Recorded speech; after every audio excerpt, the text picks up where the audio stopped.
welcome to episode 540 of the GodIsAGeek.com podcast. My name is Adam Cook, and I'm joined by Lyle Carr. Hello, Lyle, you alright? Hello, we're back again. New year, new me, but more importantly, new games. I thought you were going to say, more importantly, same me, actually, after all. Actually, just still me. Yep, still me. We do, first up, heads up, we apologise, we haven't had the regular pod, hasn't been back for a while. It was like, we weren't being lazy, we just thought that 18 hours of Game of the Year stuff was probably enough, and like, none of us could stand each other to even look at each other, let alone talk to each other after that. So, no, yeah, we've not contacted each other at all. They're just sort of like mysteriously like passing games off from you, and that's it. No, we're sick of each other. We're done. In actual truth, there's been a combination of sickness, people away, and actually, weirdly, a ridiculous amount of games. Like, there a ridiculous amount of games. Loads of games, yeah. Which is not a complaint, I should say. It's not. And unfortunately, we maybe can't talk about a lot of them still, really. This is the thing. I was going to say, a lot of games, none of which we can actually talk about right now. Well, one of which we can talk about. One of which. So let's start with that, because it's available pretty much now. I think it's the 18th, if...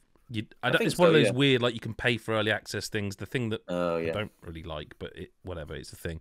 Prince of Persia: The Lost Crown, the first big game of 2024, and it's weird, right? Because I've seen there's been comments on like our review saying I'm going to wait for a price drop. This game doesn't seem worth more than $20, and I don't get it, because like I played through this from start. I played it for preview right in December.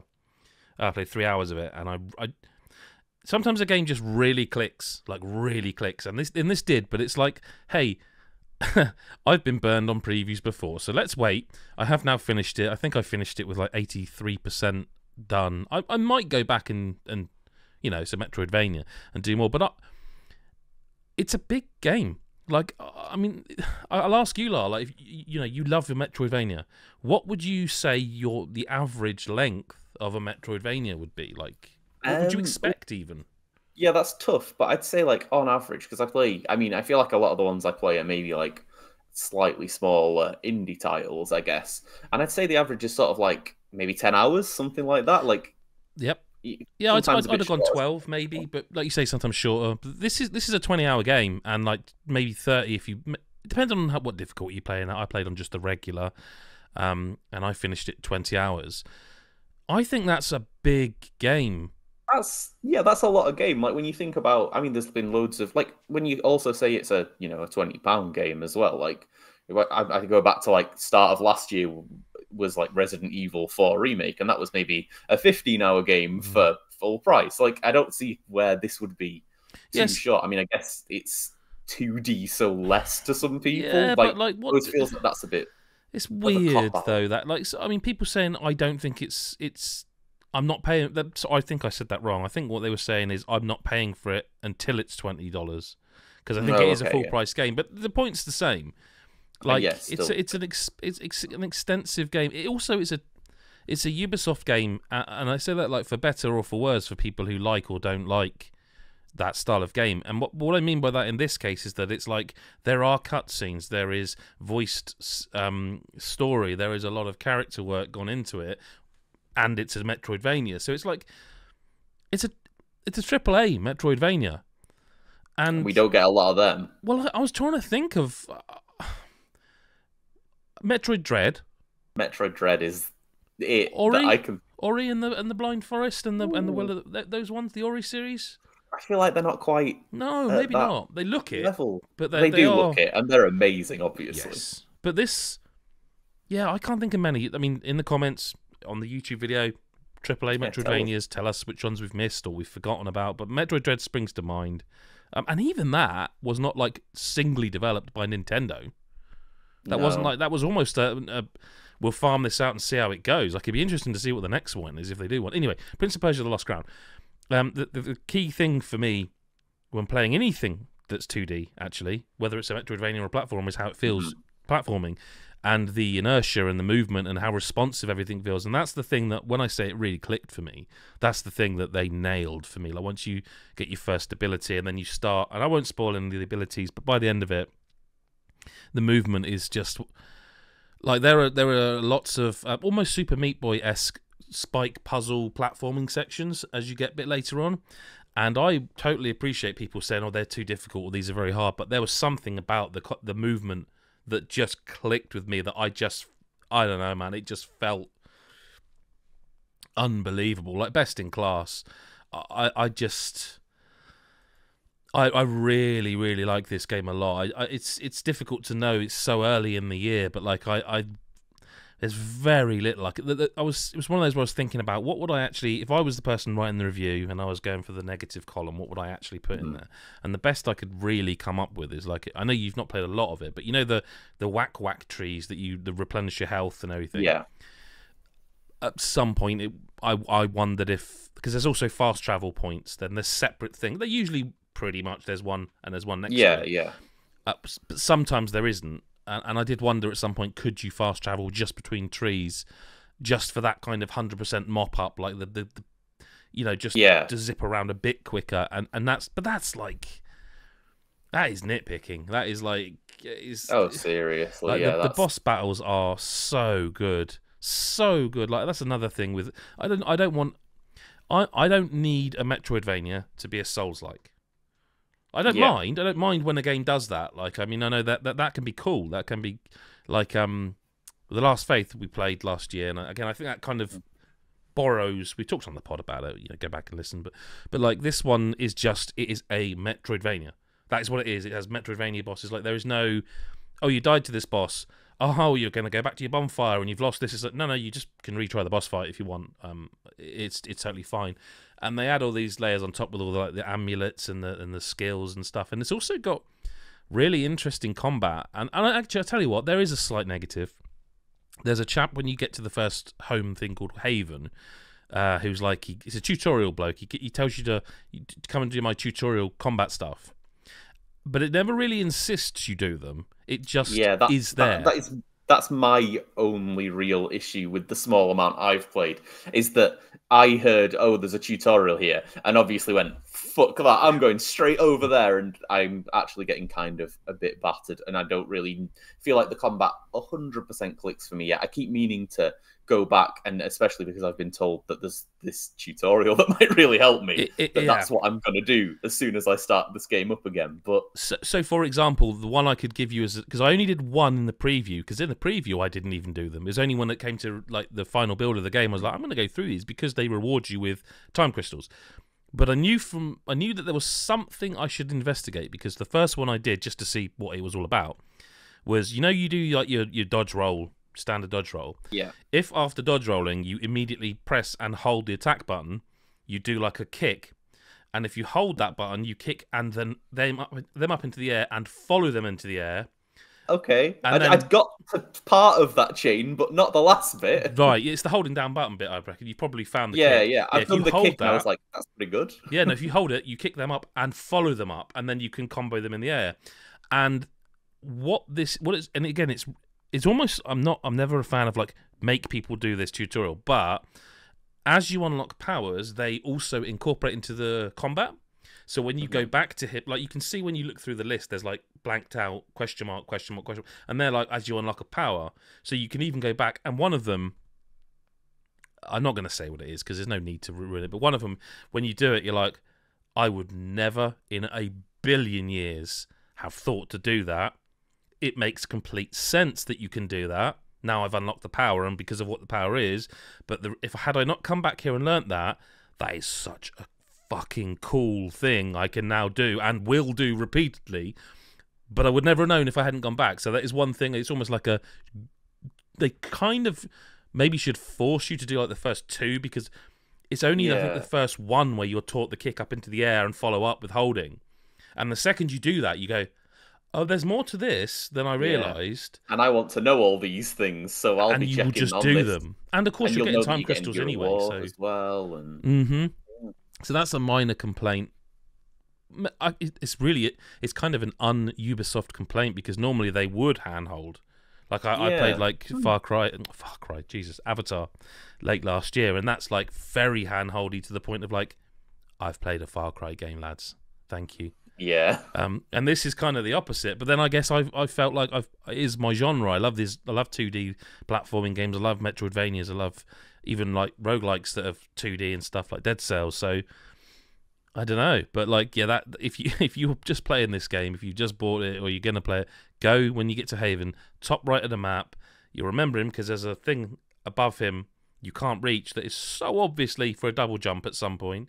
You could not confuse it, but talk to him and do the combat stuff, the tutorials. It might be tutorial, but you will learn some combat stuff where you would just become a badass, and it reveals more. There's more to the game than you realise, and. You know, I mean, does it teach... Here's a one for you. Do you remember, does it teach you how to juggle people full stop? Like, I don't. You press up and the attack button, and but again, you have to hold it, and then you launch them. I don't even... Yeah, because I definitely did that. I that's something I at least did myself, but I don't necessarily know that the game told me to, and I don't necessarily know that everyone who would be playing a game like this, would especially know that, maybe yeah. play loads of that sort of game, would realise for sure.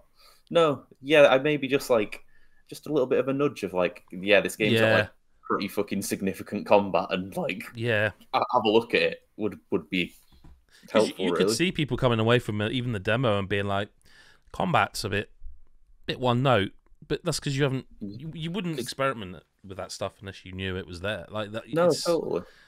It's a weird one. I think it's a really good looking game as well. I like the. I won't go into it too much more. Because I don't really want to spoil it, because I really, especially if you like the genre, like there's some really special stuff in here. The powers, you know, it's a Metroidvania. There's no secret here. You unlock stuff. I've mentioned the double jump and stuff, but there's more than that. And it does this thing like Metroidvanias often just copy a formula, like, you know, the Samus formula, and it get the roll, get the ball, get this, get the jump, and like with the Lost Crown, it feels like they kind of decided to come up with their own stuff. And I know that's just an easy thing to say because I can't really, you know, I'd have to spoil it to tell you why, but I just like that they came up with some of their own ideas. You know, it's important. Yeah, definitely. And like, speaking of their own ideas as well, it's probably worth mentioning the whole like snapshot feature. Oh shit, yeah. I think it's a really fucking cool thing to have in a Metroidvania, and everyone is going to want in every Metroidvania from now on. I don't know why I didn't think of it, but you're right, absolutely. Like you can press a button to just you leave a marker, but also take a screenshot of it, don't you? So yeah, so it's on your map as a mark, so you can just go look at it, and you can see exactly what that bit was where you were going, shit, I need some sort of power for this. Exactly that. But yeah, like, listen, there's loads of it on the website, godisgeek.com. Go and look up. There's guides galore. There's a review. There's a video on this channel if you're watching on YouTube. Prince of Persia, The Lost Crown. Fantastic video game. Right, well, speaking of fantastic video games, right, I got dangerously addicted to something over the holiday period. I've called a bit since, but that's mostly because my pal in crime is not around at the moment. Fortnite did some stuff, including Lego Fortnite, and some other modes that I kind of can't, like, what are the actual names of them? Like, Rocket Racing is one of them? Rocket Racing is the racing mode. And then... what's the rhythm one called? Like, stage? Because I know there's like a main stage and a jam stage for it, I think, but I don't know what the actual mode... I think it's called main stage. Well, it's Rock Band. It's like... It's Rock Band, or maybe like the more button version of Rock Band. Rock Band like Unplugged, the Vita one. Yeah, we talked about it on the Game of the Year podcasts and stuff, but I think only if you listen to the special Day 6 one for Patreons only, which is a great time to remind people they can go Patreon and hear that. We talk about that. But Fortnite is don't even know where to start. Like what you are ridiculously far down the battle pass, right? I have, as of right now, unlocked everything on the battle pass and the bonus battle pass that is there that isn't question marked away for later in the season. So yeah, I've basically done the battle pass. And to be clear, that's March, I think, the next one, isn't it? The next season. Yeah, we're about halfway through the current season. and you've just destroyed it. Like, it's just done, yeah. It is interesting, because I hadn't, at the time, I mean, this is, you know, again, go listen to the Game of the Year stuff, but I hadn't played much of the actual Battle Royale again. There's something very playable about the shooting in that game. There's something very accessible. Like, I assumed, like with all shooters, I'll boot this up, be killed instantly by a 13-year-old, and I'll go, not this. Actually, the opposite happened. I booted up, got like 3 or 4 kills, finished in the top 25, and was like, I'm not good at these games. Why has this happened? Totally. And I've had the same experience quite significantly, but I've also had my partner. He hasn't played he played a lot of Sea of Thieves, which has a bit of shooting in, and he's very much familiar with games, but like I wouldn't ever have thought of him as being like, let's play this competitive shooter together, like where that's the whole focus of the game. I mean, when I got back into Fortnite, this sort of current run, I sort of like suggested like we could play this as duos, and like he very much said to me afterwards, like, I was certain that I wasn't going to enjoy this. I just thought you suggested it. I wanted to make sure, I thought it'd make you happy, so I thought I'd give it a try.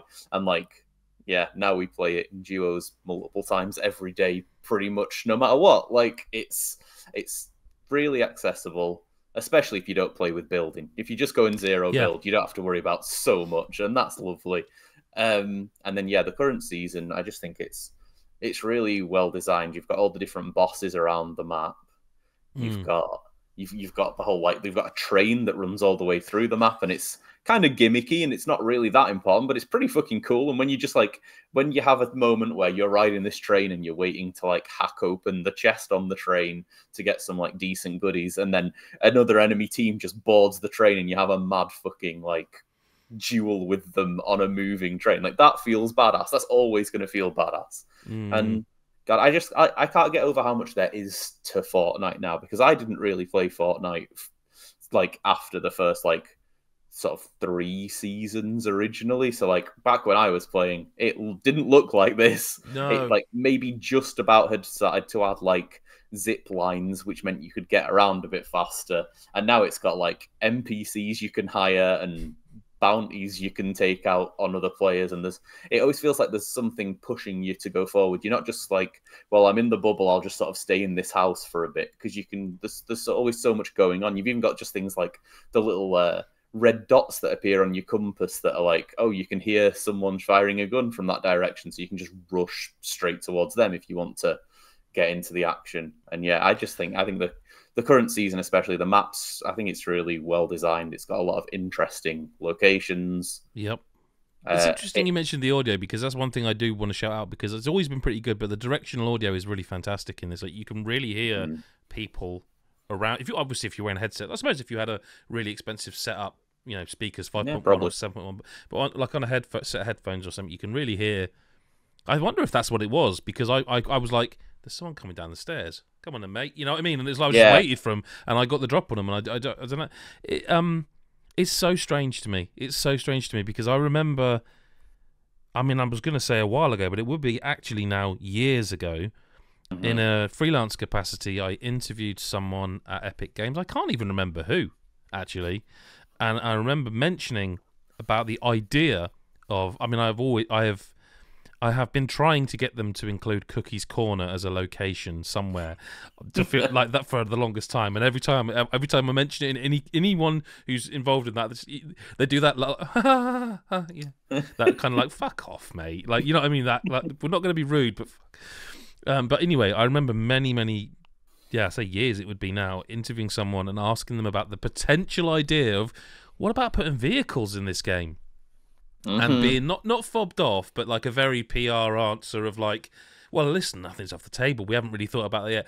And then jumping into it now, and it like has all of that. It is like, you do wonder. Like, I know there was a story come out around the Christmas time about one of the developers who's actually, I think, left.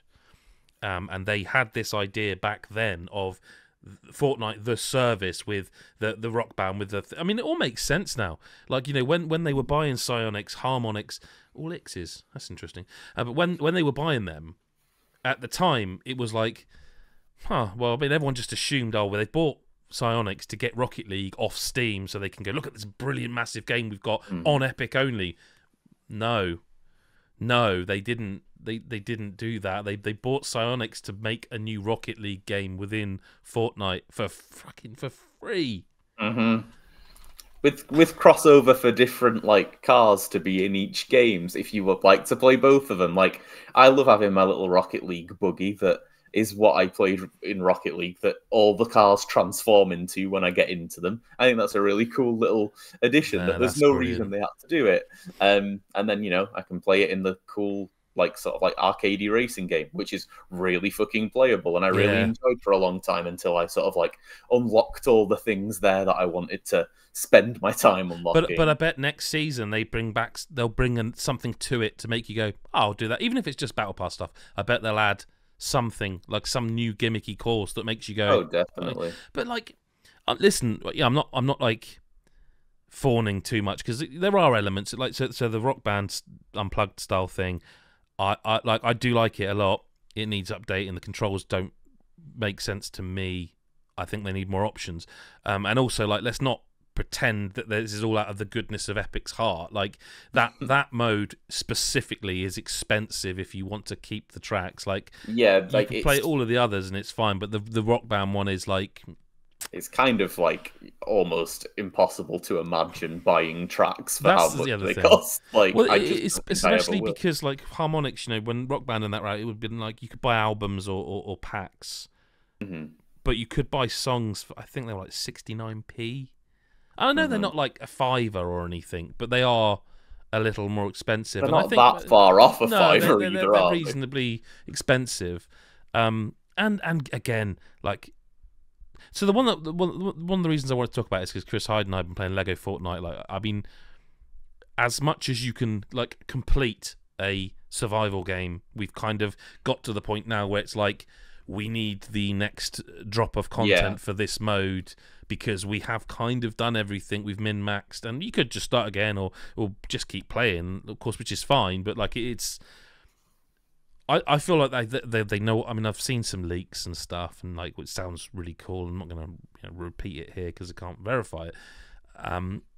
I do think the Lego one might be the one that took them a little by surprise, quite how popular it is. Oh, it was crazy. Like when you jumped into that game for like the first, maybe even 2 weeks after Lego came out, it had more numbers than like both the Battle Royale modes combined. I saw it over 1 million at one point. Like I've seen it at 2 or 3. I think, there you go. It is really good though, and it's got really silly little bugs. It feels like an early access game in that respect, which I guess it is technically, but it's really odd because like Chris loves this kind of game. I know he's not here to talk about it, but I'm going to use him as an example. He's never played Minecraft, and after playing all of Lego Fortnite, I sort of said to him, you kind of have played Minecraft.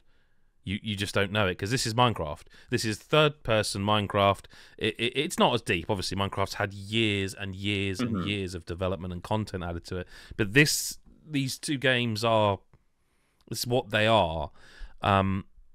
It's just really playable as well. Like it also it helps that they've released it now after they updated it all with a new engine because Fortnite people.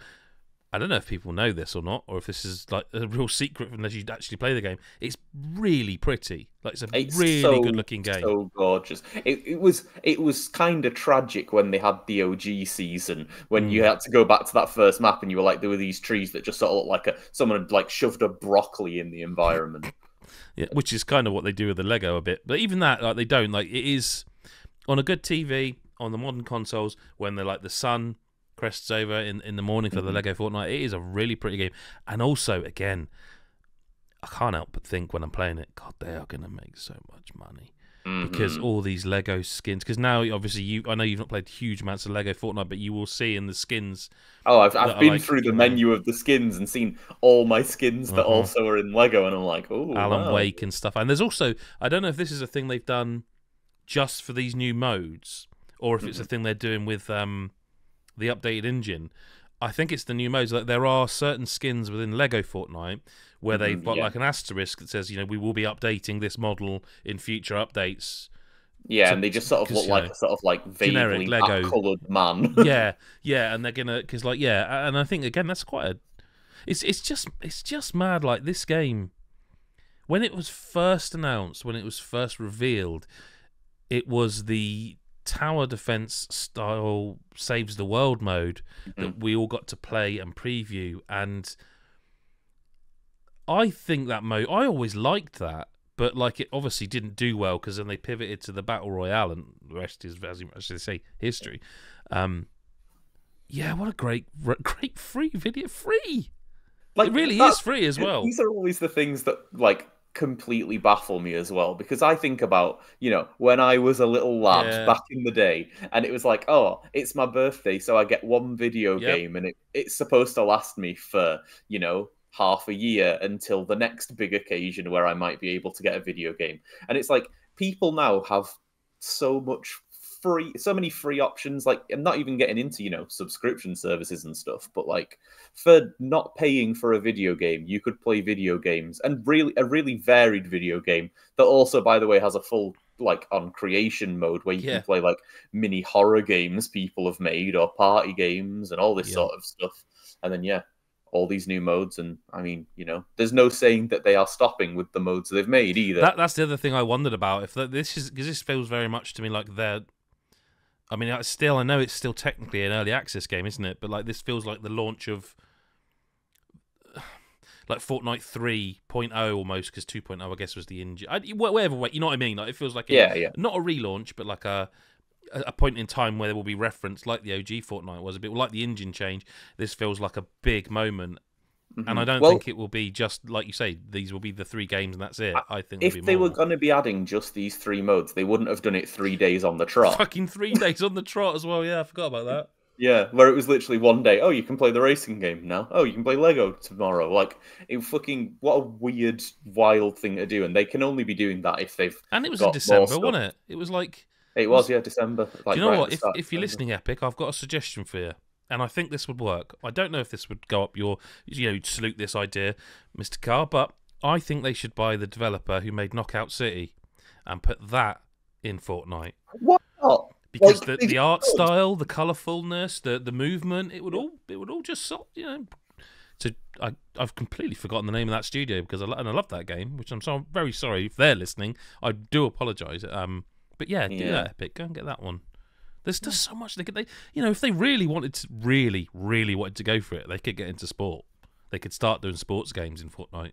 And that would be fucking interesting, man. God, that's a really weird That would be interesting to see what that would do, because we know how big Fortnite is, because you can see the numbers. Whenever you boot the game up, it shows you how many people are playing each mode. If they were to make like a football mode or an NFL or NHL or basketball, I don't know the realities of how it works, but that would be very interesting. God, it's crazy, and it's one of these things where like there are so many people who will have like played Fortnite at some point back in the day, or will just know lots of children who play Fortnite and will be so dismissive of that game, and it's fucking incredible and ridiculously massive beyond belief. And the amount they change, the amount of effort they put in, the amount of stuff you can get basically without paying anything. Like, you don't have to pay for any of these extra modes. You can earn enough currency to not have to pay for the battle pass, and then probably have more currency than you need forever, because none of it really matters. Like, I occasionally buy the little, like, each season they have like a starter pack that comes with a bit of extra money and a cool skin that costs like a few pounds, because I kind of feel bad that I'm playing this game. I was just going to say that, like, for some reason, and I don't know when or why or how, but I have ended up with V-Bucks. Now, I don't, like, my kids both used to play this when they were younger. Maybe it's I don't know, but I ended up with somehow 2 different Epic accounts, one on PS5 and one on Xbox. And I had enough V-Bucks on both, and I was like, I'm going to buy the season pass, because even though I've technically already paid, now using it feels like I'm giving something back, because I played so many hours of that bloody Lego Fortnite mode and everything else that I was like, I feel... Yeah, I mean, I'm the idiot here, obviously, but I feel guilty. You know, I want to... You don't mind paying for a season pass or a battle pass when you're getting that much back. I'm not saying it's the right idea or the right model, you know, and there's a question coming up very soon in List of Correspondence that's sort of about a game that's got a battle pass that is also a premium product. That never sits very well with anyone. No. So I'm not saying I think battle passes are the right way to do it, but like I do find myself, they're clever. I mean, they're clever because every battle pass, sort of every page, you'll get a couple of V-Bucks as well. Yeah, you earn like just like quite a bit over what you pay to get the battle pass. So you never really have. So if you really are playing it like regular, you don't even need to pay. Oh yeah, no, I buy it once. I bought it once a long time ago, and I've had enough ever since. I think it's 950 V-Bucks to buy a battle pass. Yeah, and you usually get like 1,400 for if you complete the whole thing. So well, there you go. I mean, listen again. I will also add.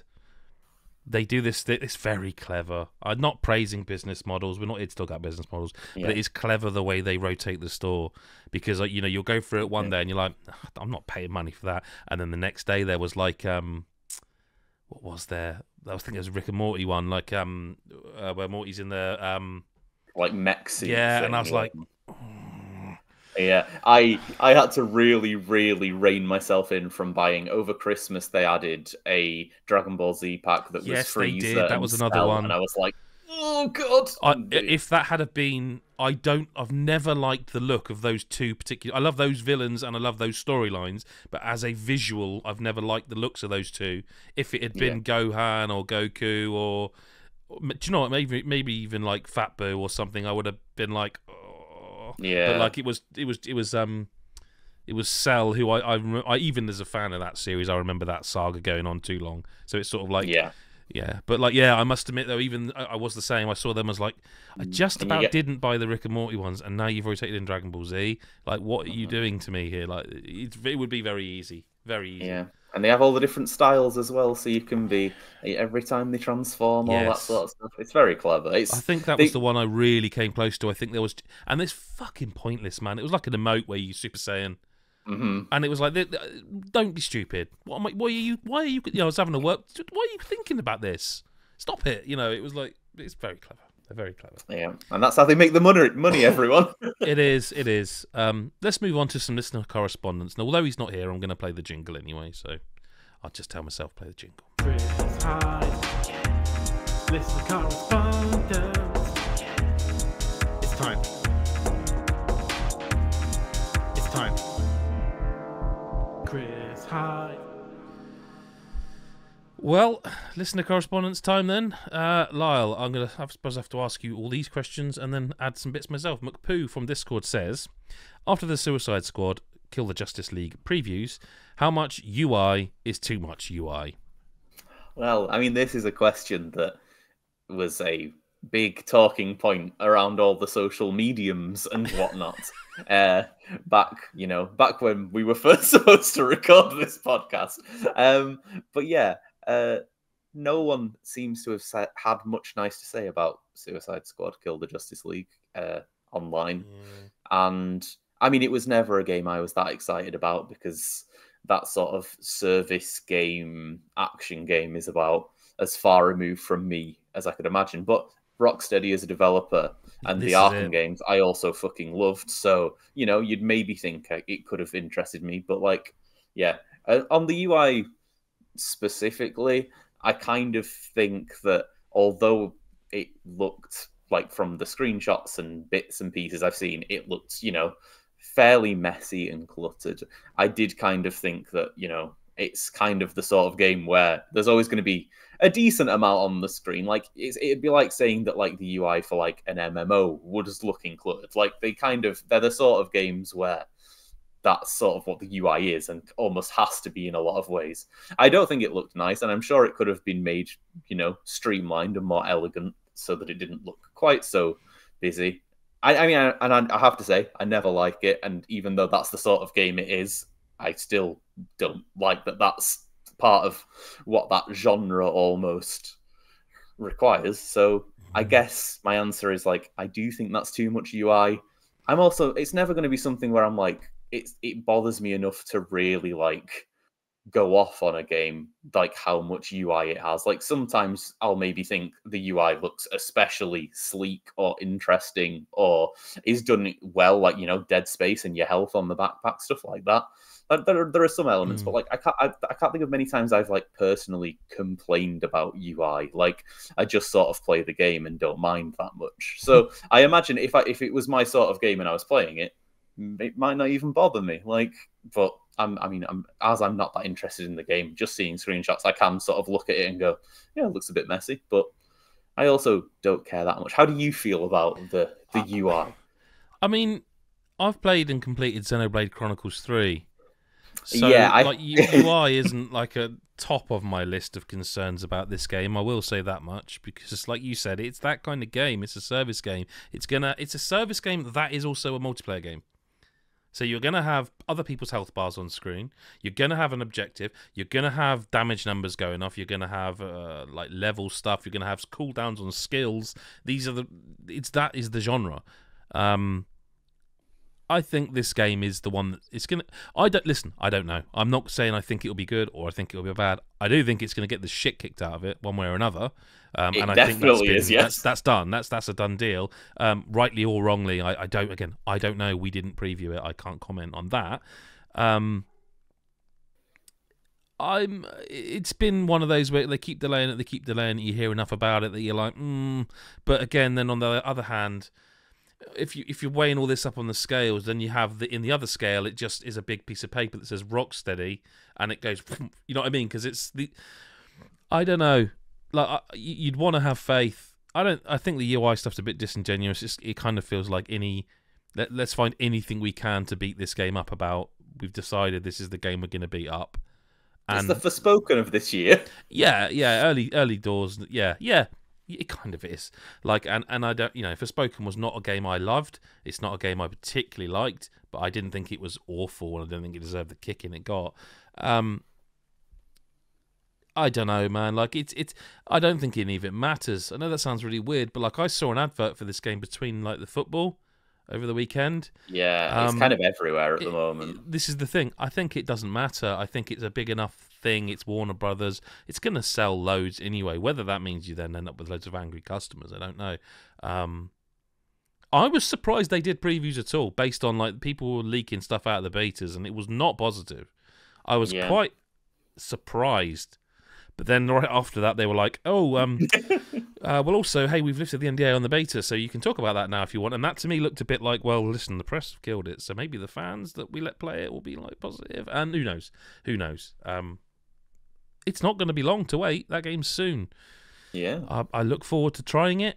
I don't think it'll be for me, but I don't think it was ever meant to be for me because I'm not really that service game kind of player. So, and talking about UI, like you said, you either get the kind of UI that is something in Persona 5 or something where it just looks, it really stands out, or you get this. But like Xenoblade Chronicles 3 had this and worse and was a fantastic video game. So yeah, I don't think it matters. Deadbeat NASA Punk, he asks, it's a statement and a question. He says, I recently witnessed a man try to crawl under a shutter to gain access to a shop that was closing up. One of the staff members belted out, "What you doing down there, you knob?" I thought this was a fantastic bit of swearing. He says it was concise, succinct, and direct. Do you have any quick-fire insults that you feel don't get used enough in these types of situations? Bonus points for Croc or an attempt at my accent. No, I'm not doing that. No, it'd be greatly offensive, and, I think I'm offensive enough to most people, really. So, this is a tough question, because, like, I don't know if I do have, like, quick-fire, like, ready to launch insults. I mean, sometimes I'll have just a particularly scathing thing that I might want to say to someone, and it might happen to appear in my head. But like, to be honest, in a pinch, I think I'd just probably just you dick. I think dick is probably my main go-to. It's concise, a nice sharp ending. How quick fire does what do we think of? Because I would append or knob to like knob jockey. Yeah, and knob jockey. Is that quick fire? Is it? It's quite, yeah, I don't know. Quite quick. It is. You can launch into that. Yeah. No, I think that's fine. You can launch into a knob jockey. It's definitely. I quite like prick. Oh, prick is good. What's this? Oh, damn it! I can't think what it is. There's one that Chris says, and it always gets me because it's not one I heard down south very often. Okay. And so whenever he says it, and that's the other thing. I think that like the quick fire insults, they can really depend on accents. Yeah, that's true too. He's not here, but Chris White swearing just anything in his accent when he swears, it just sounds better than like my sort of posh southern accent. even fuck, like the way he says that sound. I mean, that's not an insult, so but like, yeah, knob. I do like knob jockey. I like prick. Twat is an underused one. Twat is quite underused, and it's twat feels quite cutting. It feels quite like it's too sharp, so it feels a bit offensive. I've had people call me, who would normally insult me, call me a twat, and then I've been like, oh, they must be like really annoyed at me now. That's a worse one. I mean, like I would never use arsehole. That always feels too many syllables. Yeah, that doesn't seem in the spirit of quick. No, arsehole does not roll off the tongue in a quick-fire manner. Knob is just a really good one. It is. Like I say, you could append it with kind of anything. I mean, knob jockey was one, but what about like knob walrus? I mean, that's a bit long, and it doesn't really. I don't think it works as well as knob jockey, but knob head. That was an old like when you're younger, you knob head.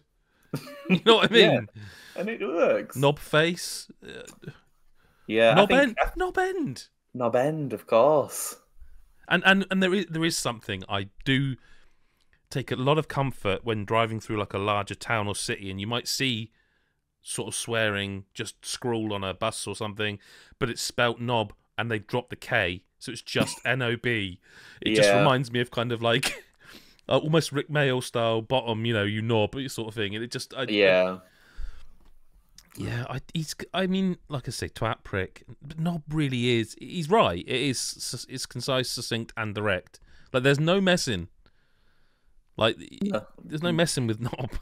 There's no messing with knob. I think that's the consensus we've come to. No, I think knob's really good. It can be added to so beautifully, and he was right to say it was a good one. I have one further one to make sure we just completely demonetize any issues with this podcast on YouTube.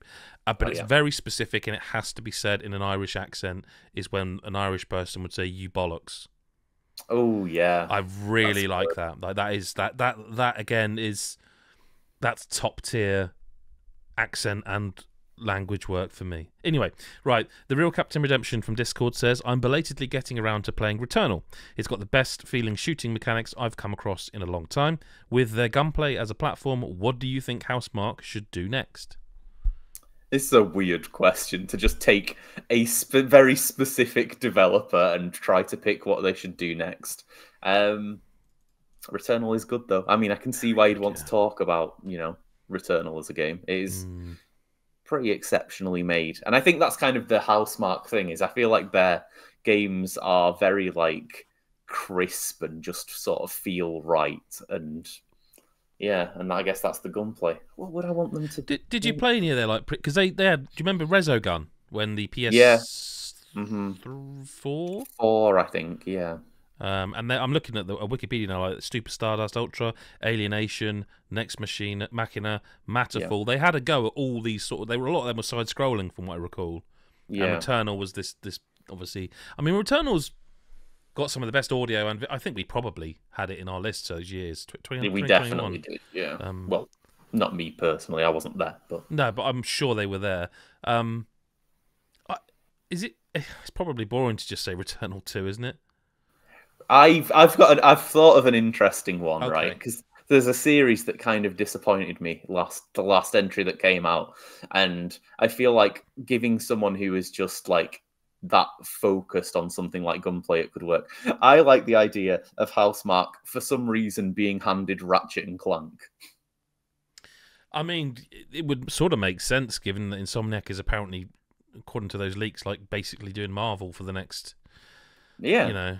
They're just going to do Marvel. Give something to breathe a bit of fresh air into a series where I think that all those games feel a little bit too the same for my personal taste. And I like Ratchet and Clank. It's a weird change of pace. Why not?